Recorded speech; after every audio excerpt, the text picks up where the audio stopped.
T-Rex! T-Rex! I'm a motherfucking T-Rex! T-Rex! I'm a motherfucking T-Rex! T-Rex! I'm a motherfucking T-Rex! Welcome back to Mediasaurus, where I talk about dinosaur stuff. And today I will tell you how I would make a Raptor Red movie. What's that? You don't know what Raptor Red is? Okay, let me fill you in. Raptor Red is a novel written by paleontologist Robert Bakker. It's the story of a female Utahraptor named Raptor Red that just lost her mate. She finds her sister that now has childs of her own, and Raptor Red finds a new mate. We get to follow this pack under 1 year as they try to survive in a hard prehistoric world. Now, I love this novel for two reasons. One, Utahraptor is my favorite dinosaur. And two, the dinosaurs act like real animals. They don't talk or show emotions like humans do, but you can still see that they have a personality just like dogs and gorillas. Raptor Red and her family do have ways to show emotions by body language, which just like, several modern animals. For a long time now, Robert Bakker has tried to pitch the novel to different film studios, and there are rumors that a film is in the making. So I decided to give my 2 cents on how a film like that should be made. Since I'm such an expert. Now, in my opinion, the most important part of any adaptation is to be truthful to the source material, but also make it somewhat different. Otherwise, what's the reason to adapt it in the first place? So with Raptor Red, the most important part to keep is that the characters act like animals. If Raptor Red talks, it's a death sentence. Instead, have a narrator narrate whenever it's necessary. This film should rely as much on visual storytelling as possible. The film should be shot at location, with dinosaurs computerized in. Like they did in Walking with Dinosaurs, or Disney's Dinosaur. Or you could make it a hand-drawn movie. Also, edit the film as little as possible. What do I mean with this? Well, sometimes when I watch a nature film, which is sort of what this would be, a predator chases a prey, and the filmmaker cut to after the chase is over.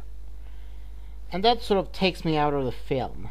I guess parent groups complain over it, the violence, but come on, it's only animals, for Christ's sake. Okay, this is the things that needs to be done for this film to work. The following is changes that I would like to see, but if they keep it for the film, I would be okay with it. Once again, I love the novel, there are just some parts that I had problems with. For example, there is one part where Raptor Red and her sister climbs up a tree to escape a flash flood. Yeah, that's a pretty stupid image just to imagine. I know that some dinosaurs did climb in trees, but come on, this is a raptor the size of a horse. The tree would ask for the invention of Christmas just to end the suffering. Then there is the part with the Kronosaurus. In the novel, Kronosaurus is like the shark from Jaws. It waits for dinosaurs at the ocean shore that it then kills and eats. This might work for an adventure movie, but the rest of the story feels so realistic that it's hard to swallow this. Kronosaurus was a big marine reptile.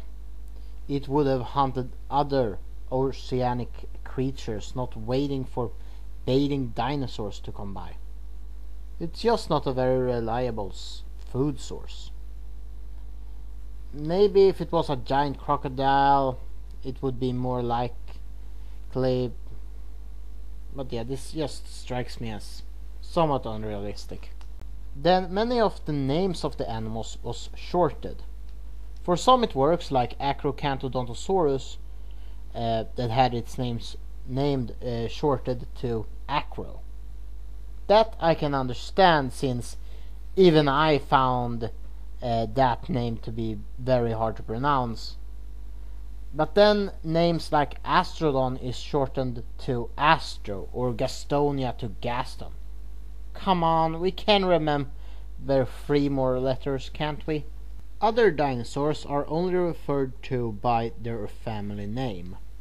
Probably because a lot of the animals had very recently been discovered but not named or described as Robert Bakker wrote this novel. But now when they have been named, I think you could call them by the species name. For example, the book mentions ostrich dinos. Ostrich dinos, or ornithomimids, was rare during the early Cretaceous period, but we know about some species. If you want the more traditional design, I would recommend Harpymimus. This animal was 5 feet long and had teeth in its beak, so it was a more primitive species than, say, Gallimimus. But it looked pretty much the same. But if you would like to see something a bit different, this is Pelcanimimus. As you could guess by the name, this ornithomimid had beak and throat pouch similar to a pelican. Now that would be an animal that I would really like to see. The novel also describes something called a whiptail. Whiptails is the nickname for sauropods with whip-shaped tails. Diplodocus can count as one of those. But during the Cretaceous period, these kinds of sauropods were extremely rare. The whiptail described in the book is pretty big, so I would put in Histriosaurus. Histriosaurus was like 20 meters long and lived during the early Cretaceous period. The book also has a Segnosaur.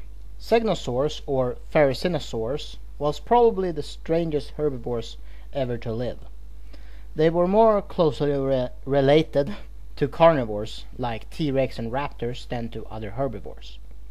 Most of them were covered in feathers, had fat, clumsy bodies, and enormous claws on their hands and feet. Now, there's actually 2 kinds of Pherecinosaurs I would like to see in the film. Nophronychus is pretty similar to what is described in the novel. It was a bit larger than Utahraptor, but I still think Utahraptor could take it on. The second Pherecinosaur is Falcarius. Now, nothing in the book resembles a Falcarius, but I would still like to have Falcarius in the movie, because here we have an animal that is very similar to Utahraptor. It developed in the same environment from the same ancestor. It has claws, it's fast, bird-like, and intelligent. But while Utahraptor was a predator, Falcarius was a herbivore. Yeah, casting dinosaurs for a movie is fun. For what kind of Troodon should be here, it's no contest. Geminiraptor. It's the only Troodon from early Cretaceous ever to be found in North America.